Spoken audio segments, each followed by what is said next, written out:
ሰማይን በጥበቡ የሰራ ምድርንም በኃይሉ ያጸና በባህርና በየብስ የሚኖረውን ፍጥረት ሁሉ ፈጥሮ የሚመግብ ፈጥሮ የሚገዛ የሰማይም የምድርም ባለቤት አምላካችን እግዚአብሔር ስለማይነገር ስጦታው ስሙ ከዘላለም እስከ ዘላለም ድረስ የተመሰገነ ይሁንልን። መኑ ዘይደምር ታቦተ እግዚአብሔር ምስለ ጣዖት፣ የእግዚአብሔርን ታቦት ከጣዖት ጋር አንድ የሚያደርግ ማን ነው? ሐዋርያው ቅዱስ ጳውሎስ ወደ ቆሮንቶስ ሰዎች ሁለተኛ ቆሮንቶስ ምዕራፍ 6 ቁጥር 16 ላይ የተናገረውን ኃይለ ቃል መነሻ በማድረግ ትምህርታችንን እንጀምራለን። የአባቶቻችን አምላክ እግዚአብሔር በመካከላችን ተገኝቶ እንዲመክረንና እንዲያስተምረን ቅዱስ ፈቃዱ ይሆንልን።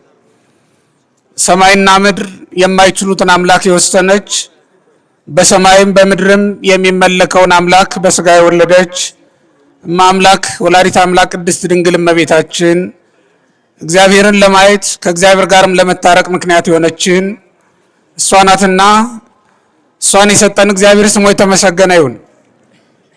ዛሬ በቀደመው በብሉይ ኪዳን ዘመን እግዚአብሔር የአምላክ የቅድስት ድንግል ማርያም ምሳሌ በነበረው የቃል ኪዳን ታቦት ያደረገውን ድንቅ ስራ የምንናገርበት እንዲሁም በኋለኛው ዘመን የዚያ የብሉይ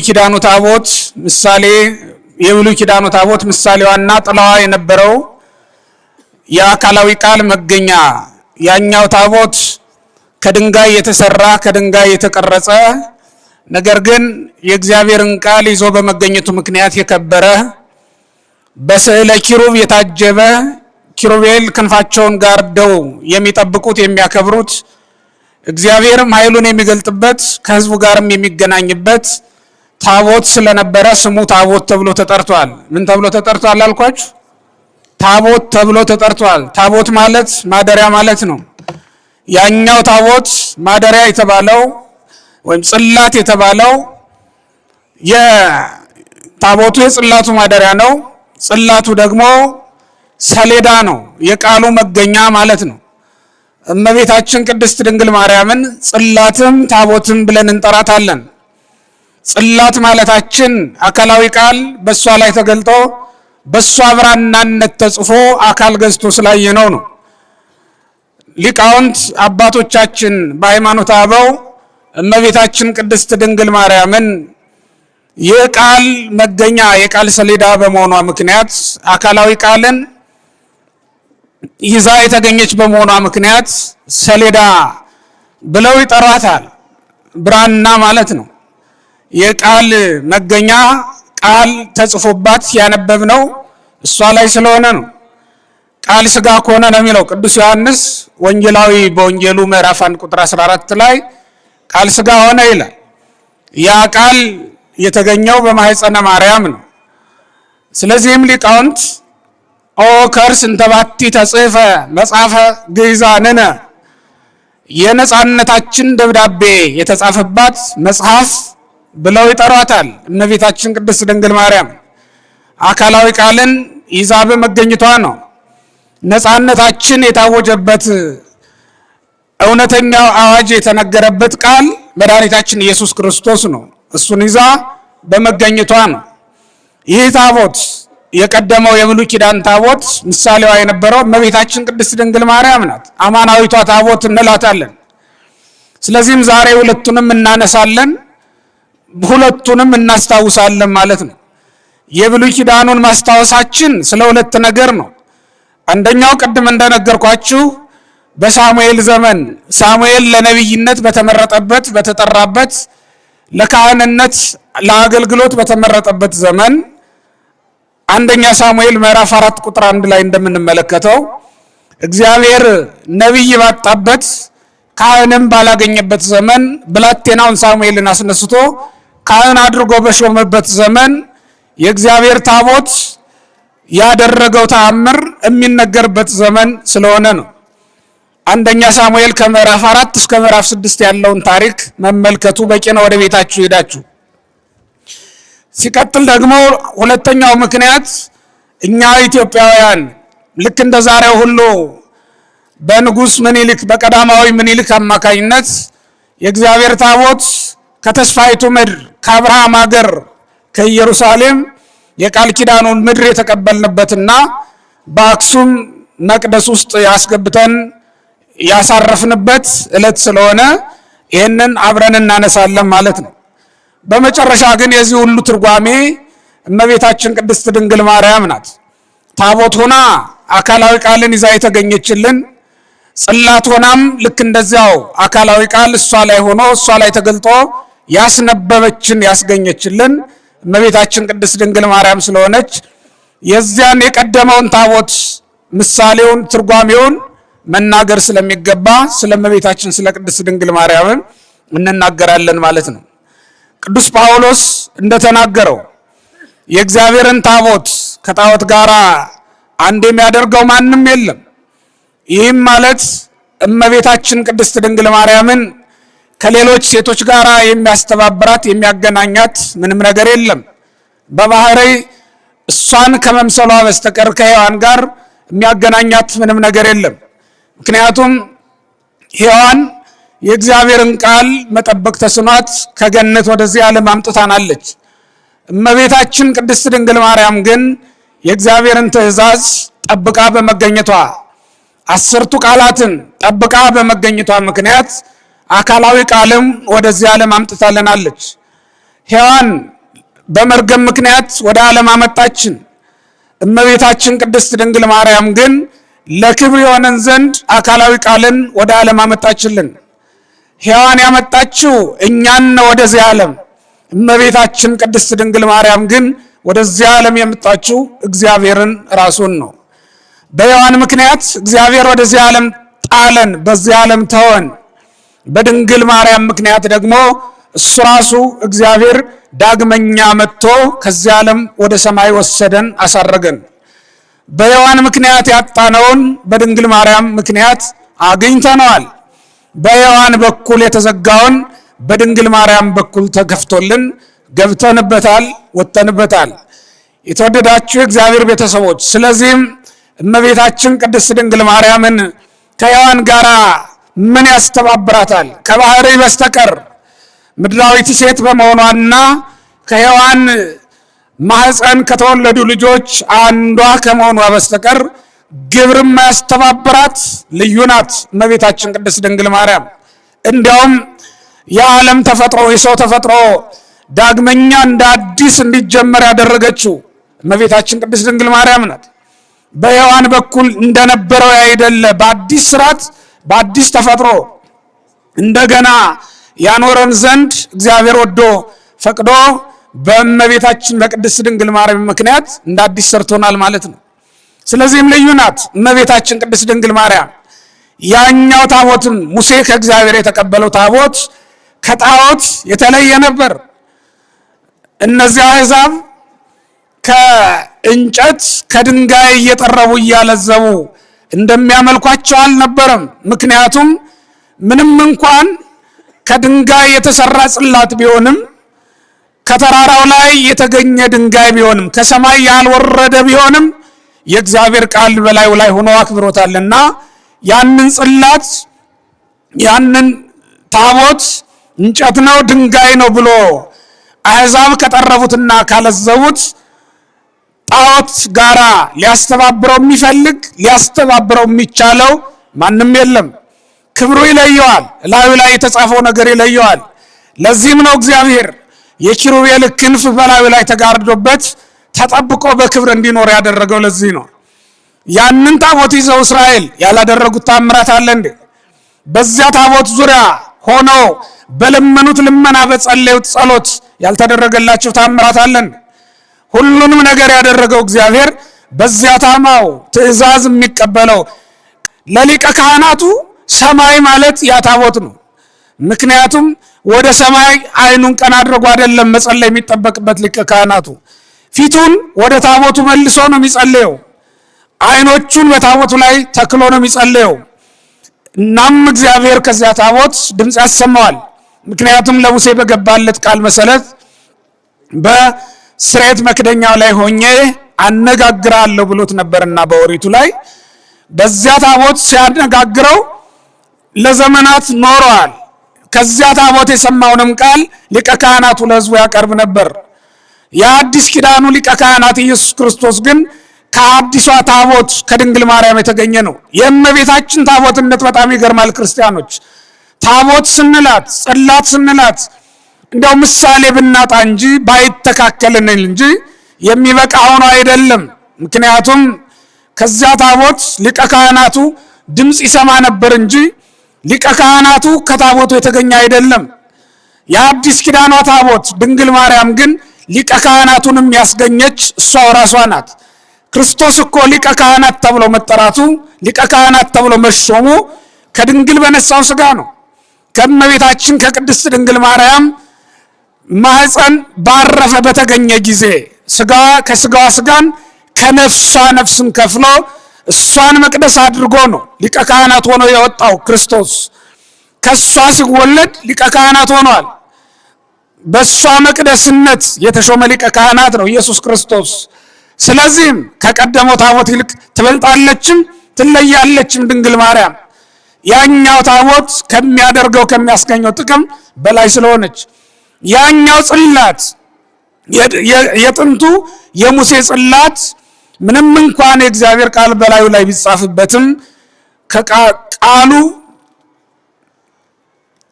እንደ ድንጋዩ ወይም ከድንጋዩ የነሳው ባህሪ የተካፈለው ባህሪ የለም፣ የተካፈለው ግብር አይኖርም። አካላዊ ቃል ኢየሱስ ክርስቶስ ግን ከድንግል ማርያም ተገኘ ብለን ስንናገር ከሥጋዋ ሥጋን ከነፍሷ ነፍስ ነስቶ መገኘቱን ነው የምንመለከተው። ስለዚህም ትበልጣለችም ትለያለችም ከቀደመው ታቦት። እንደው ታሪኩ ብዙ ስለሆነ አጠር ለማድረግ ያክል የእግዚአብሔርን ታቦት ከጣዖት ቤት እንዴት እንዳገቡት አንደኛ ሳሙኤል ምዕራፍ 5 ጀምሮ እስከ ምዕራፍ 6 ያለውን ብቻ ባጭሩ ልንገራችሁና ልጨርስ። በዚያ ዘመን የተደረገው ነገር ከባድ ነው። በአዛጦን በአስቀሎና ይኖሩ የነበሩ አሕዛብ ታቦቱን አገኙት፣ ወስደውም ከጣዖታቸው ጋር አቆሙት ይላል። ወስደው ከጣዖት ቤት አገቡ። እስራኤልም ዮርዳኖስን የከፈለበትን እስራኤል የተስፋይቱ ምድር እስኪካፈል ድረስ ስራ የሰራበትን ያንን ታቦት ወስደው ከጣዖታቸው ቤት አቆሙት ይላል። እግዚአብሔርም ተቆጣና ያንን ጣዖት ዳጎን የሚባል ጣዖት ነው የነበራቸው በወቅቱ። ዳጎን ማለት በሰው አምሳል የተሰራ የእንጨት ጣዖት ነው። በሰው መልክ የሰሩት ነው፣ እጅና እግር ያለው እንደ ሰው። ያን ጊዜ እግዚአብሔር ተቆጥቶ ጣዖቱን ሰበረው። መጀመሪያ ወደቀ፣ መጥተው አነሱት። አነሱና ደግፈው አልብሰው ከታቦቱ ጋር አስተካክለው ሄዱ። በሁለተኛው ቀን ሲመጡ ወድቆ አገኙት። መውደቅ ብቻ አይደለም፣ እግዚአብሔር ሰብሮታል።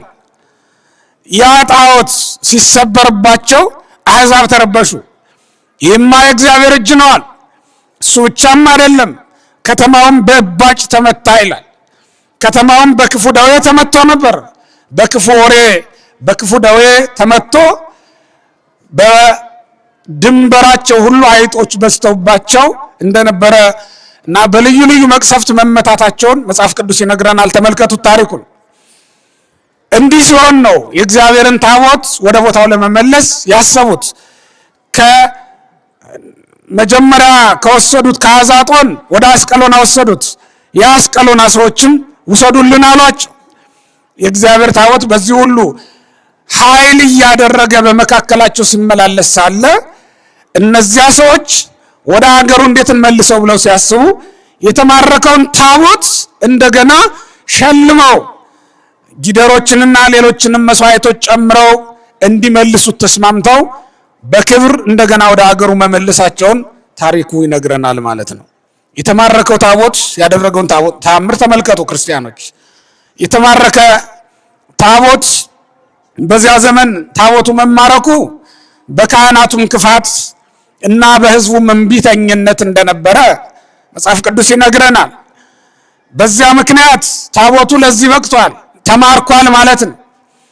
የተማረከው ታቦት ግን ኃይል አልተለየውም ነበርና እንደገና ተሸልሞ መስዋዕት ተቀብሎ ለክብሩ እንዲመለስ ሆኗል። የተወደዳችሁ ክርስቲያኖች ታቦት ማለት እናንተ ናችሁ። በሌላ መንገድ ሊቃውንት ይህን ሲተረጉሙት ታቦት ክርስቲያኖች ናቸው፣ የእግዚአብሔር ማደሪያዎች ናቸውና ቃሉ በውስጣቸው የሚመላለስባቸው እግዚአብሔርም የሚገለጥባቸው ናቸውና ክርስቲያኖች ታቦት ይባላሉ። ቅዱስ ጳውሎስ ለቆሮንቶስ ሰዎች ምን ይላቸዋል? አኮኑ አንትሙ ታቦቱ ለእግዚአብሔር፣ የእግዚአብሔር ማደሪያው የእግዚአብሔር ታቦቱ መቅደሱ እናንተ እንደሆናችሁ አታውቁምን ይላቸዋል። ወመንፈስ እግዚአብሔር ኅዱር ላዕሌክሙ፣ የእግዚአብሔር መንፈስ አድሮባችሁ ይኖራል። በቆሮንቶስ በ3ኛው ምዕራፍ ላይ ቁጥር 16 ላይ እንደተጻፈው። ስለዚህ ክርስቲያኖች በሐዋርያው ትምህርት መሰረት ታቦት፣ ቤተ መቅደስ ተብለው ሊጠሩ ይችላሉ ማለት ነው። ክርስቲያኖች ሰውነታችን ለእግዚአብሔር ማደሪያነት የተሰራ የእግዚአብሔር ቤተ መቅደስ ነው። በኃጢአት ምክንያት ካላፈረስነው በስተቀር እንደ ታቦት ሆኖ ለእግዚአብሔር መገለጫነት ለክብሩ መታያነት ሊያገለግል የሚችል ነው። ክርስቲያኖች የአንድ ክርስቲያን እንኳን ሰውነቱ ልብሱ የከበረ ነው። የአንድ ክርስቲያን እንኳን ልብሱ ጥላው የከበረ ነው። በቅዱስ ጴጥሮስ በቅዱስ ጳውሎስ ታውቋል። ጥላቸውም ልብሳቸውም ጭራቸውም መቋሚያቸውም የአባቶቻችን ድውይ ይፈውስ የነበረ አጋንንትን ያስወጣ የነበረ የከበረ ነው። ክርስቲያኖች እንኳን ሰውነታቸው የነኩት ነገር ሁሉ ነዋየ ቅድሳት ተብሎ የሚጠራ ልዩ ነው። የእግዚአብሔር ቤተሰቦች ለምን? እግዚአብሔር አድሮባቸው የሚኖር ስለሆነ ነው። ፀሐይ ያረፈበት ምድር የፀሐይን ሙቀት ተቀብሎ የሚግል ከሆነ የሚሞቅ ከሆነ ክርስቲያኖችም የእግዚአብሔርን ኃይል ተቀብለው የእግዚአብሔርን ጸጋ ተቀብለው እንደ እግዚአብሔር በምድር ላይ የማይነኩ የሚፋጁ እሳቶች መሆን ይችላሉ ማለት ነው። የፀሐይን ብርሃን ተቀብሎ ዓለም በብርሃን የሚጥለቀለቅ ከሆነ ክርስቲያኖች የእግዚአብሔርን ብርሃን ተቀብለን እኛም በሰውነታችን ይህን ዓለም ብሩህ አድርገን መኖር እምንችል መሆናችንን ልናውቅ ይገባናል። ግን አያሳዝንም? የተማረከ ታቦት። ይህም ማለት በዓለማዊ ግብር የተጠመደ ዓለም የማረከችው ስንት ክርስቲያን አለ። ይሄ ዘፈን ወዳጅነታችን የማረከው ያስማረከው ልባችን፣ ይሄ ዓለማዊነት የማረከው ሰውነታችን የእግዚአብሔር ቤተሰቦች የእግዚአብሔር ታቦት እንደነበረ ታውቃላችሁ። የእግዚአብሔር ታቦት ማለት ልባችን ነው፣ ቃሉ አድሮበት የሚኖረው ትእዛዙ የተቀመጠበት ልባችን የእግዚአብሔር ታቦት ተብሎ የሚጠራ እሱ ነው። የተማረከ ታቦት ግን አስቸጋሪ ነው። ክርስቲያኖች ክብር ይጎድለዋልና ከጣዖት ጋር ይተሰካከላል። ክብር የተለየው ነገር ሁሉ መቀመጫውም እንደዚያው ነው። ክርስቲያኖች እኛ በደሙ ያተመውን ሰውነታችንን አሕዛብ በሚደንሱበት በሚጨፍሩበት ቦታ ወስደን ከጣዖት ጋር ያም ማለት እግዚአብሔር በደሙ ካላተመው ሰውነት ጋር እንዴት እናዋህደዋለን? እንዴት እናስማማዋለን? የእግዚአብሔር ቤተሰቦች ይልቁንም ሰውነታችንን እንደ ታቦት አክብረን የእግዚአብሔር መቅደስ መሆኑን አውቀን ልናከብረው ይገባናል።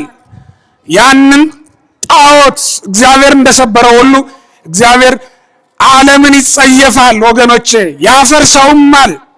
አሁን ሰዎች የሾሙትን ያከበሩትን ያንን ጣዖት እኮ ዳጎንን ሰዎቹ አነሱት፣ አለበሱት፣ ከታቦቱ ጋር ማስተካከሉት።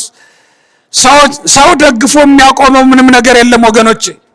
ሰው ቢደግፋችሁ እግዚአብሔር ከተለያችሁ ግን ትወድቃላችሁ። ሰው ቢያለብሳችሁ እግዚአብሔር ከተለያችሁ ግን ሞገስ ታጣላችሁ። ሰው ቢሾማችሁ እግዚአብሔር ከተለያችሁ ግን እንደተሻረ ሰው ትሆናላችሁ። ያንን ጣዖት ሰበረው እኮ ነው የሚለው እግዚአብሔር።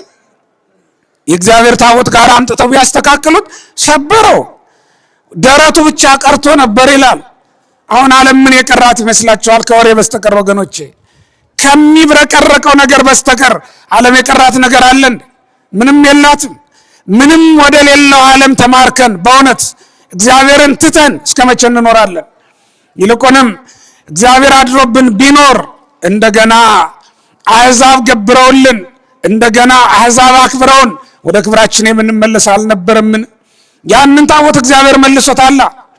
እመቤታችን ቅድስት ድንግል ማርያም ከአይሁድ ጋራ እንዳትኖር እግዚአብሔር አውጥቷታል። ያንን ታቦት ከዳጎን ማደሪያ እንዳይኖር እንዳወጣው ሁሉ እግዚአብሔር በኃይል እንዳወጣው ሁሉ እመቤታችን ቅድስት ድንግል ማርያምንም አይሁድ እና ሊቃነ ካህናቶቻቸው በሚያገለግሉበት መቅደስ ውስጥ እንዳትኖር ለይቷታል፣ አውጥቷታል። ከዛ መቅደስ አውጥቶም ማደሪያው አድርጓታል። አውጥቶ ማደሪያው አደረጋት። አይሁድ ከመቅደሳቸው አስወጧት እንጂ መቅደስነቷን አላስቀሩትም። አይሁድ እነሱ ከሚያገለግሉበት መቅደስ አባረሯት እንጂ አሳደዷት እንጂ መላእክት እንዳያገለግሏት ማድረግ አልተቻላቸውም። ከምድራውያን ካህናት ይልቅ ሰማያውያን ካህናት የሚያገለግሏት መቅደስ ናትና ተለይታ ወጣለች ከአይሁድ ቤተ መቅደስ። ክርስቶስንም የጸነሰችው ከዚያ ከወጣች በኋላ ነው ማለት ነው። የወለደችው ከዚያ ከወጣች በኋላ ነው ማለት ነው። በክብር ነው የወጣችው፣ ኋላም በክብር ነው የተመለሰችው ማለት ነው እመቤታችን ቅድስት ድንግል ማርያም። ስለዚህም የእግዚአብሔር ቤተሰቦች ልክ እመቤታችን ቅድስት ድንግል ማርያም ይህን ዓለም ድል እንደነሳችው ሁሉ በትህትና ይህን ዓለም በንጽህና እግዚአብሔርን በመውደዷ አጥብቃ በመፈለጓ ምክንያት ልቧን ሁል ጊዜ ከእግዚአብሔር ጋር ብቻ በማኖሯ እመቤታችን ቅድስት ድንግል ማርያም ይህን ዓለም እንደዚያ ጣዖት ሁሉ ሰብረዋለች፣ አልፋዋለች። የአይሁድን ምቀኝነት የአይሁድን ቅናት ሰብራ ነው የወጣችው። ጣዖት ማለት እኮ ያ ነው። ይህን ዓለም መውደድ ነው ጣዖት። በፊታችን የቆመው ጣዖት፣ መስበር ያልቻልነው ጣዖት፣ መሻገር ያልቻልነው ጣዖት ገንዘብ መውደድ ይሆናል፣ ሹመት ይሆናል። ሹመት ፈላጊነታችን፣ ዘር ዘመድ ቆጣሪነታችን ልንሰብረው ልናልፈው ልንጸየፈው ያልቻልነው ክፉ ጣዖት ሆኖብን ይሆናል። እመቤታችን ቅድስት ድንግል ማርያም ግን ይህን ሁሉ ሰብራ ያለፈች ናት። ተመልከቱ ክርስቲያኖች፣ ጣዖቱን የሰበረችው ያቺ የብሉይ ኪዳኗ ታቦት እመቤታችን ቅድስት ድንግል ማርያም ናት። ያን ሁሉ አልፋ በክብር ለእግዚአብሔር የተሰጠች እንደገና ወደ መቅደሱ የተመለሰች ናት እመቤታችን ቅድስት ድንግል ማርያም። የመጣችው የተገኘችው አዳምና ልጆቹ ለኃጢአት ከተማረኩ በኋላ ከተገዙ በኋላ ነው። እግዚአብሔር እኮ ቸር አምላክ ነው በእውነት። የተማረከው ታቦት እንደገና በክብር እጅ መንሻ ተቀብሎ ይመለሳል።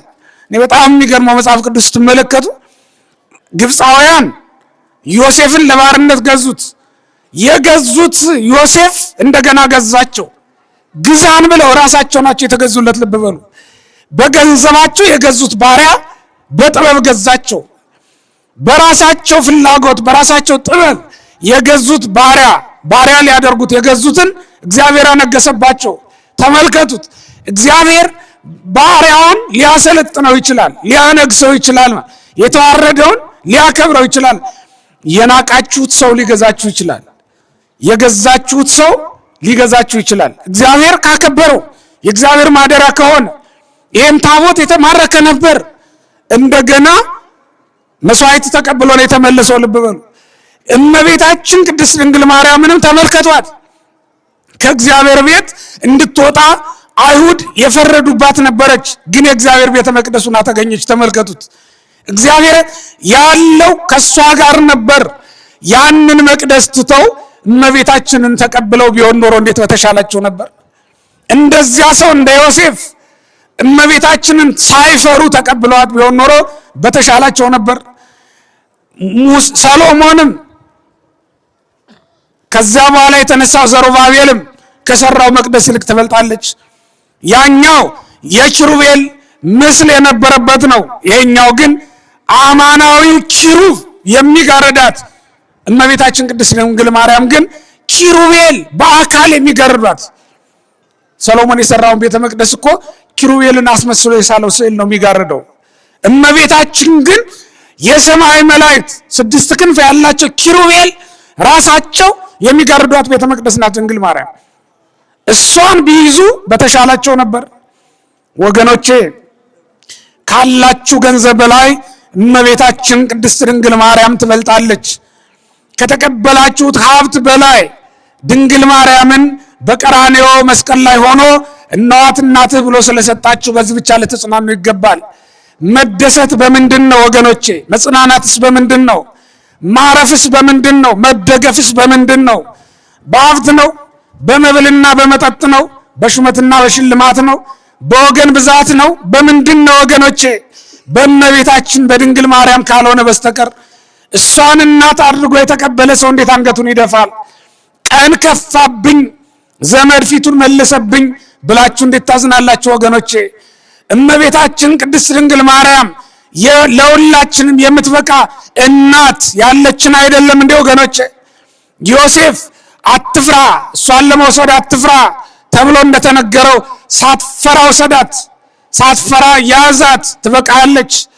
ካለ ሀብት፣ ካለ ሹመት፣ ካለ ክብርና ሽልማት በላይ እሷን እናት አድርጎ ስለሰጠ እግዚአብሔር ደስ ሊል ይገባል እንጂ ለምን ታዝናለህ? በእውነት ወገኖቼ ከተቀባነው ቅባት በላይ ወዝ የሆነችን፣ ከተሾምነው ሹመት በላይ ማዕረግ የሆነችን፣ ካገኘነው ሀብት በላይ ያስደሰተችን እመቤታችን ቅድስት ድንግል ማርያም ናት። ቢርበን አማናዊውን የሕይወት እንጀራ ክርስቶስን ከሷ እናገኘዋለን። ቢጠማንም እስራኤል ለ40 ዘመናት ከጠጡት መጠጥ በላይ የሆነውን የሕይወት ውሃ የሕይወት መጠጥ ክርስቶስን ከሷ እናገኘዋለን። ወገኖቼ ከሷ የማናገኘው ምን ኃይል አለ? ምን ነገር አለ? ብንደክም የእግዚአብሔር ኃይል ኢየሱስ ክርስቶስ ኃይል ተብሎ የተጠራው ክርስቶስ ከሷ ይገኛል። ብልሃት ብናጣ ጥበብ ቢጎልብን ጥበብ ተብሎ የተጠራው ክርስቶስ ከሷ ይገኝልናል። ወገኖቼ ሰማይም ባይኖር እውነተኛው ፀሐይ ከሷ ስለወጣልን አንጨነቅም። ምድርም ባትኖር እውነተኛውን መብል እሷ ስላስገኘችልን አንጨነቅም። ወገኖቼ ባህርም ቢነጥፍ ቀላያትም መፍሰሳቸውን ቢያቆሙ ወገኖቼ የማይደርቀው መጠጥ የማይደርቀው ፈሳሽ ኢየሱስ ክርስቶስ ከድንግል ማርያም ተገኝቶልናል። ሰማይም ተነስቶ ተጠቅሎ ጠፍቶ ምድርም ተሸብልላ እንደ ዳውጃ ተነስታ ድንግል ማርያም ከቀረችልን እሷ በቂያችን ናት። በእውነት ክርስቲያኖች እሷን የሰጠን እግዚአብሔርን አመስግኑት አንድ ጊዜ። ስለዚህ ዛሬ ሊቃውንቱም ሙሴን ይርያ እያሉ ሲናገሩት፣ ዘካርያስ ራእየ ተቋመ ማኅቶት እያሉ ሲያመሰግኑ እንዳደሩት ነቢያት በልዩ ልዩ ዕብረ አምሳል ሲመስሏት ሲመለከቷት መኖራቸውን ለ5500 ዘመን ያንን ምሳሌ እያነሱ ሲያመሰግኑ ነው ያደሩት ሊቃውንቱ። ዛሬ ሙሴ እውነት ነው በታቦትነት አይቷታል። ዘካርያስም የመቅረዝ ፋና ሆና ብርሃኗ በቤተ መቅደስ ውስጥ ለ24 ሰዓት ሳይጠፋ የምታበራ የወርቅ መቅረዝ ሆና አይቷታል። ወርቁ ንጽህናዋን ያመለክታል። ላይዋ ላይ ያለው ብርሃን ደግሞ ለዘላለም የማይጠፋውን ጸጋዋንና እንዲሁም ለዘላለም ከሷ የማይለየውን እውነተኛ ብርሃን ኢየሱስ ክርስቶስን ያመለክታል። ሊቃውንቱ ይህን ሲሉ ነው ያደሩት። እግዚአብሔር ይስጥልኝ። የተከበራችሁ አባቶችና እናቶች፣ ወንድሞችና እህቶች፣ በአጠቃላይ የቅድስት ማርያም የአስራት ልጆች መንፈሳውያን ወጣቶች በሙሉ ከሁሉ አስቀድሞ ልዑል እግዚአብሔር ዛሬንም በእድሜያችን ላይ ተጨማሪ እድሜ ሰጥቶ በቅድስናው ቦታው አሰባስቦ ክብሩን እንድንወርስ እንደ መላእክቱ እንድናመሰግነው ፈቅዶና ወዶ ከዚህ ዕለትና ከዚህ ሰዓት ስላደረሰን ክብርና ምስጋና ለእርሱ ይሁን እያልኩ ሁላችሁንም እንኳን አደረሳችሁ እላለሁ።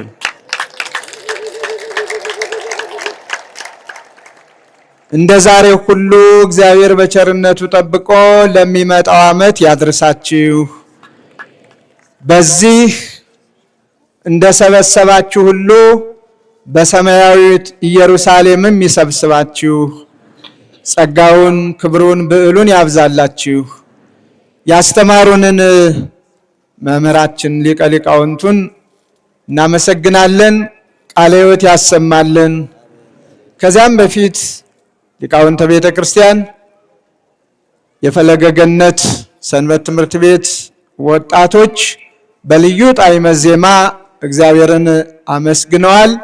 እንድናመሰግነውም ጋብዘውናልና ቃለ ሕይወት ያሰማልን። እግዚአብሔር ይስጥልን።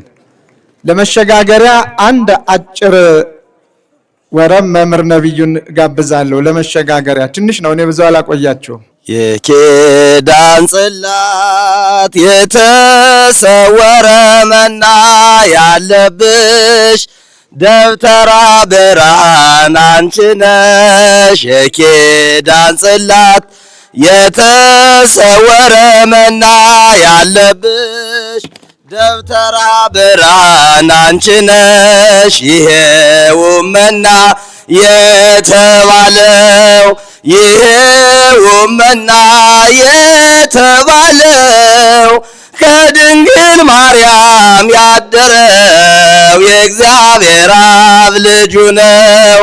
ይሄውም መና የተባለው በእጃችሁ ይሄውም መና የተባለው ከድንግል ማርያም ያደረው የእግዚአብሔር አብ ልጁ ነው።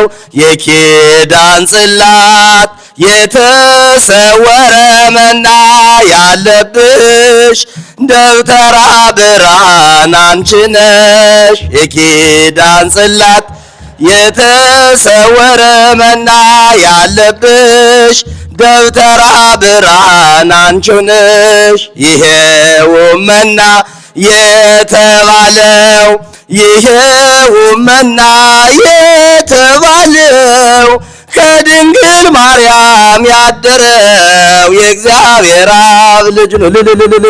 ይሄውም መና የተባለው ይሄውም መና የተባለው ከድንግል ማርያም ያደረው የእግዚአብሔር አብ ልጁ ነው።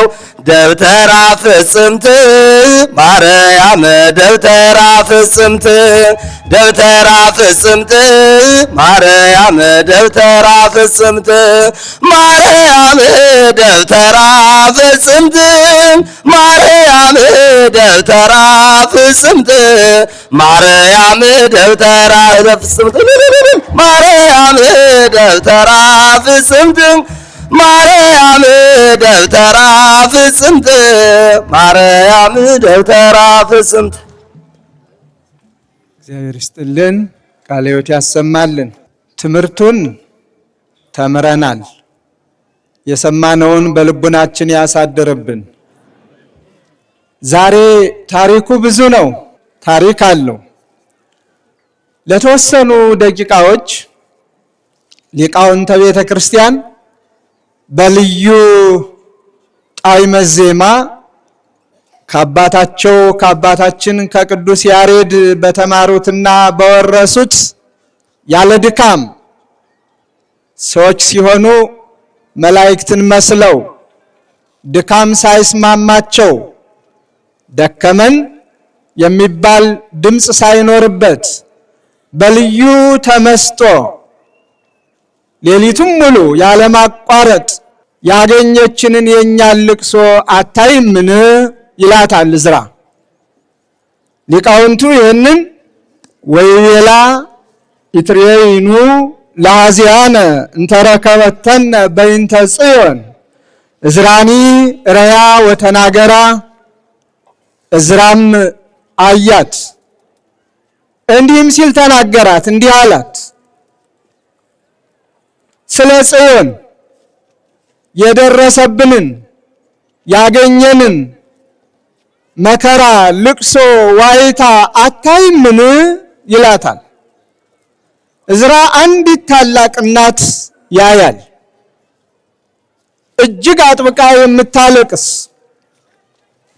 ሰውነቷ የተጎሳቆለ የሐዘን አለንጋ የገረፋት ውጣ ውረድ የበዛባት ጸዋቶ መከራው የተፈራረቀባት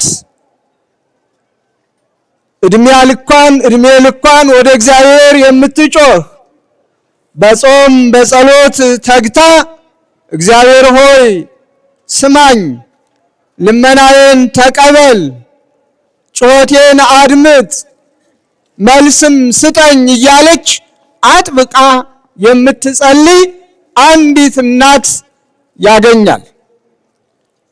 ሱባኤ ገብቷል ዕዝራ። ስለሆነው ነገር ሁሉ አታይም ምንም ሚላት ያችን እናት ነው። የደረሰብንን መከራ፣ የደረሰብንን ፈተና፣ የደረሰብንን ዋይታ፣ ረሃብ፣ ጥም፣ ስደት፣ ጉስቁልና አታይምን ነው የሚላት ያችን እናት። እሷም ሐዘኗን ትገልጽለታለች። ሰው መስላ ነው የምትታየው፣ እንደ ሰው ሁና ነው የምትታየው፣ ታላቅ እናት ሁና። ታዲያ ምንድነው ችግርሽ? የደረሰብሽ ፈተናስ ምንድነው ይላታል። የጠቀስኩላችሁን መጽሐፍ ቅዱስ ምዕራፍ 8ን ምዕራፍ 9ን አብራችሁ አንብቡት። ችግሯን ታብራራለታለች። እኔ በዘመኔ ብዙ ፈተና ደርሶብኛል፣ ልጅም አልነበረኝም። ልጅ እንዲሰጠኝ እግዚአብሔርን ለመንኩት። ለ30 ዘመናት ያለ ልጅ ኖርኩኝ። ከጊዜ በኋላ ደግሞ እግዚአብሔር ልጅ ሰጠኝ። በሰጠኝ ልጅ ተደሰትኩኝ፣ ባለቤቴም ተደሰተ። ይሁን እንጂ በሙሽርነቱ አጣሁት ትላለች። ስለዚህ እኔ መጽናናት አልቻልኩም እያለች ችግሯን፣ መከራዋን፣ ግፏን፣ የደረሰባትን ዋይታ፣ ሰቆቃው ያለማቋረጥ እያለቀሰች ለዕዝራ ትነግረዋለች። አንቺ ስለ አንድ ልጅ ታዝኛለሽን ይላታል። እሱም ደግሞ ስለ አንድ ልጅ ታለቅሻለሽን? እኛስ ስለ ጽዮን እናለቅሳለን፣ እኛስ ስለ ጽዮን እናነባለን። ስለ ጽዮን የደረሰብንን መከራ አታውቂምን ይላታል። አዎ ጽዮን ስሟም እንደሚያመለክተው የሁሉ መጠጊያ ናት። የደከመው የሚያርፍባት፣ ከሞት ወጥመድ የሚያመልጥባት፣ የተቸገረ የሚረዳባት፣ የሸሸ የሚጠጋባት ናት ጽዮን ማለት። ቅዱስ ዳዊት የተጠቀመባት ጽዮን በሚል ብዙ ነገሮች ተጠርተዋል። የዳዊት ከተማ ጽዮን ተብላ ትጠራ ነበረ። መንግስተ ሰማያትም ጽዮን ተብላ ትጠራለች። ቤተ ክርስቲያንም ጽዮን ተብላ ትጠራለች። እነዚህ ሁሉ መጠጊያዎች ስለሆኑ፣ እነዚህ ሁሉ አምባዎች ስለሆኑ፣ እነዚህ ሁሉ መሸሸጊያዎች ስለሆኑ፣ እነዚህ ሁሉ እረፍት የሚገኝባቸው ስለሆኑ በጽዮን ተሰይመዋል፣ በጽዮን ይጠራሉ። አማናዊቷ ጽዮን ግን ቀደም ብሎ እንደተማርነው የሁላችን እናትና መመኪያ ቅድስተ ቅዱሳን ድንግል ማርያም ናት።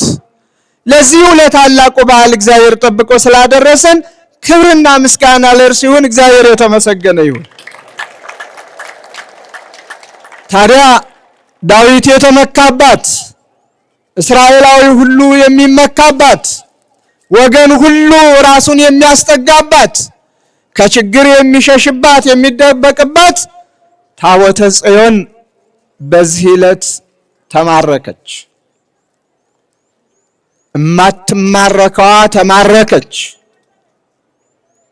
አንዳንድ ጊዜ ኃጢአት ሲሰለጥን የኃጢአት ደመወዙ ቅጣት ሞት ነውና ያንን ደመወዝ ለመቀበል እግዚአብሔር የማይደፈረውን ለጊዜው የተደፈረ ያስመስላል። የማይማረከውን ለጊዜው የተማረከ ያስመስላል። የማይዳሰሰውን ለጊዜው የተዳሰሰ ያስመስላል። እግዚአብሔር የሚሰራው ስራ ስላለ ኃጢአተኞቹን ለመቅጣት ሲፈልግ ስሙን እየጠራን የአምልኮት መልክ ኑሮን እንደ እግዚአብሔር ፈቃድ መመላለስ ሲገባን እንደ ስጋ ፈቃድና እንደ ስጋ ምኞት መመላለስ ሲመጣ እግዚአብሔር የሚቀጣበትን መንገድ ያዘጋጃል። ለታቦተ ጽዮን መማረክ ምክንያት የሆኑት ቅድምም እንደተጠቀሰልን እና አፍኒን ፊናስ ነበሩ። ኤሊ አረጋዊው ሽማግሌው ካህን ልጆቹን የመቆጣጠር ብቃት አንሶት ደፍሮም መከልከል አቅቶት ልጆቹም በእግዚአብሔር ቤት የማይገባ የነውር ስራ በመስራታቸው እግዚአብሔር ታቦተ ጽዮን እንድትማረክ አደረገ። ፈሪዎችን ደፋር አደረገ። ለወጉ ለታሪካቸው ገና የእስራኤላውያን ወታደሮችን ድምፅ ሲሰሙ ይርዱ ይንቀጠቀጡ የነበሩትን የጀግንነት ወኔ ያጎናጸፋቸው። ስለዚህም ይሆን ያለው ይሆን ዘንድ ታቦተ ጽዮን ተማረከች። በዚህ ነበረ። ወደ ታሪኩ ብዙ አልገባም። ዕዝራ ሐዘኑ ይሄ ነው፣ ታቦተ ጽዮን ተማርካለችና። ስለዚህ አንቺ ምን ያሳዝንሻል? አታይምን? አትመለከችምን? ታቦተ ጽዮን እኮ የለችም፣ ተማርካለች። ታቦተ ጽዮን እኮ በስደቱም ጊዜ የለችም፣ ካልሆነ ቦታ እንድትደበቅ ተደርጋለች። ከዚህ አንቺ ይብሳልን? የአንድ ልጅሽ ሞት እያለ ነበረ ዕዝራ የሚያነጋግራት። ዕዝራ የሚያነጋግራት ግን እሱ ባያት መልኩ እናት አልነበረችም፣ ሰውም አልነበረችም። በእናት መልክ በእናት አምሳል የተገለጸችው ዕዝራኒ ረያት በርያ በርየተ ብሲት፣ ዕዝራኒ ረያ በርየተ ብሲት ወሶበ ረያ ኢኮነት ብሲት አላ ሀገር ቅድስት ሀገር ነበረች። ራሷ ሀገሪቱ ኢየሩሳሌም ምድረ እስራኤል ነበረች የምታነበው። ልጆቿ ሲጎሳቆሉ እያየች በአንድ ልጅ ትጥራ እንጂ ሁሉም ልጆች እንዳንድ ይቆጠራሉ ለእናት። ሁሉም ልጆቿ አንድ ናቸው ለእናት። ትንሽ ትልቅ ብላ የምትጠራበት የምትለያይበት ለእድሜያቸው ከሆነ ካልሆነ በስተቀር አንዱን ከፍ አንዱን ዝቅ አድርጋ አንዱን አርቃ አንዱን አቅርባ አይደለም፣ ለልጆቿ ታነባለች። ዕዝራ ስለ ታቦተ ጽዮን ያነባል። ስለሆነው ነገር፣ ስለ ቤተ መቅደሱ፣ ስለተፈጠረው ችግር፣ ስለ ንዋያተ ቅዱሳቱ መዘረፍ፣ ስለመሳሰሉት፣ ስለ ስደቱ፣ ስለ አባቶቹ፣ ስለ ጉስቁልናው ያዝናል። እሷም ደግሞ ስለ ሁሉም ነገር ነበር የምታዝነው እና በዚህ መልኩ እያያት እያለች ይቺ ሀገር እያዘነች እያለቀሰች እያነባች ወደ ፈጣሪዋ ባለችበት ሰዓት እሱም እያጽናናት እሷም እንዴት መጽናናት እችላለሁ እያለች ወዲያውኑ እግዚአብሔር ጸጋውን አጎናጸፋት። ቅድም ተመረነዋል። በልዩ ድምቀት እንድታሸበርቅ ለማየት እስከሚሳነው ድረስ ልዩ ክብርን ሲያጎናጽፋት ለካ ሀገር እንጂ ሰው አልነበረችም ብሎም ተረዳ። ስለዚህ በዛሬው ዕለት ሊቃውንቱ በዝማሪያቸው እግዚአብሔርን ሲያመሰግኑበት ካደሩት አንዱና ከብዙ ጥቂቱ ወይቤላ ኢትሬይኑ ለሐሲያነ እንተረከበተነ በእንተ ጽዮን፣ ስለ ጽዮን የደረሰብንን መከራ፣ ጩኸት፣ ልቅሶ፣ ዋይታ አይታይሽምን? አታይምን ነው ያላት። አዎ አሁንም እኛ ልናየው የሚገባን ብዙ አለ የማይታየን፣ ብዙ አለ የማይታየን። እንደ ዕዝራ ማየት ስንችል፣ እንደ ቅድስት ሀገር ማየት ስንችል እግዚአብሔርን አጥብቀን እንለምነዋለን። ድምፃችንን ወደ እግዚአብሔር እናስተጋባለን። ጩኸታችንን ወደ ላይ ከፍ እናደርጋለን። ጩኸታችንን እግዚአብሔር ይሰማና ሀገርን ይጠብቃል፣ ሰላምንም ያጎናጽፋል። ስደቱን፣ መከራውን፣ ዋይታውን፣ ልቅሶውን፣ ረሃቡን፣ ጽሙን፣ መፈናቀሉን በቃ ይላል። ለእግዚአብሔር የሚሳነው ነገር የለምና ሁልጊዜም የሃይማኖት ሰዎች ሃይማኖታውያን ለሚሆነው ነገር ሁሉ ወደ እግዚአብሔር መጮህ፣ ወደ እግዚአብሔር መጮህ፣ ወደ እግዚአብሔር ማልቀስ። እግዚአብሔር መሐሪ ስለሆነ ታቦተ ጽዮንን ማረኩ። ለጊዜው ድል ያደረጉም መስሏቸው ተደሰቱ።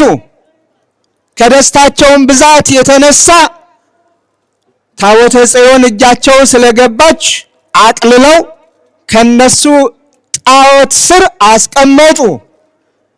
እግዚአብሔር ግን የታቦተ ጽዮን መማረክ ለትምህርት እንጂ ለውርደት ስላልሆነ ለክብር እንጂ ኢአማንያንን ለማሳመን የማያውቁትን ለማሳወቅ እያወቁ ያጠፉትን ለመቅጣት በቤቱ እየኖሩ ክብሩን የረሱትን ክብሩን ዝቅ ዝቅ ያደረጉትን ለማዋረድ በውጭ ሆነው ደግሞ በፍርሃት የነበሩትን አድፍሮ ደፋር አድርጎ ማለት ነው ታቦተ ጽዮንን እንዲማረኩ ካደረገ በኋላ ደካማ አስተሳሰባቸውን ለመለወጥ ነበረ ታቦተ ጽዮን እንድትማረክ ያደረገ። ከተማረከች በኋላ በጣዖታቸው ስራ አስቀመጡ። እግዚአብሔር ክብሩን ገለጠ። ዳጎንን እግዚአብሔር ቀጠቀጠ፣ እንዳልሆነ አድርጎ ሰባበረ። ታቦተ ጽዮንን በክብር ገለጠ፣ ከፍ ከፍም አደረገ። በድፍረት ማርከናል ያሉትንም የፍርሃት መንፈስ አሳደረባቸው። የሚያደርጉትንም ቅጡ እስከሚጠፋቸው ድረስ አእምሯቸውን ገለባበጠባቸው፣ አመሰቃቀለባቸው። ስለዚህ ምን እናድርግ ወደ ምክር ነው የገቡ። እነሱ ማርከው ነው ያመጡ፣ ቅድም ተምረነዋል። አሁን ግን ሌላ ተዋጊ ሳያስፈልግ በክብር በስጦታ በልዩ ሰረገላ ንጽህናው ቅድስናው በተጠበቀበት ወደ ክብር ቦታዋ እንድትመለስ አደረገ እግዚአብሔር። እግዚአብሔር የተመሰገነ ይሁን። ይህ ነው የቤተ ክርስቲያን መደፈር፣ የቤተ ክርስቲያን መነካት። ለውጡ ሂዶ ሂዶ ሂዶ እግዚአብሔር ያስተምራል። ግን እግዚአብሔር እንዲያስተምር የጸሎት ሰው ያስፈልጋል። ወደ እግዚአብሔር መጮህ ይጠይቃል። ወደ እግዚአብሔር መማፀን ይጠይቃል። እግዚአብሔርን ማረን፣ ይቅር በለን፣ በጥፋታችን አትቅጣን፣ መሐሪ ነህና በመሐሪነትህ ጎብኘን፣ ሁልጊዜም ያንተን እንሁን፣ አንተን እያመለክን እንድንኖር ፍቀድልን ብሎ መጠየቅ ግድ ይላል። ብዙዎቹ ጠየቁ፣ እንደነ ዕዝራ እንደመሳሰሉት እውነተኛ የእግዚአብሔር ወዳጆች ጠየቁ። ጸሎታቸውን ወደ እግዚአብሔር አቀረቡ። ልመናቸውን ድምፃቸውን አሰሙ። እግዚአብሔርም ሰማቸው። እነሆ ታቦተ ጽዮን ዛሬም ከብራለች፣ ነገም ትኖራለች፣ እስከ ዕለተ ምጽአት በክብር ትኖራለች።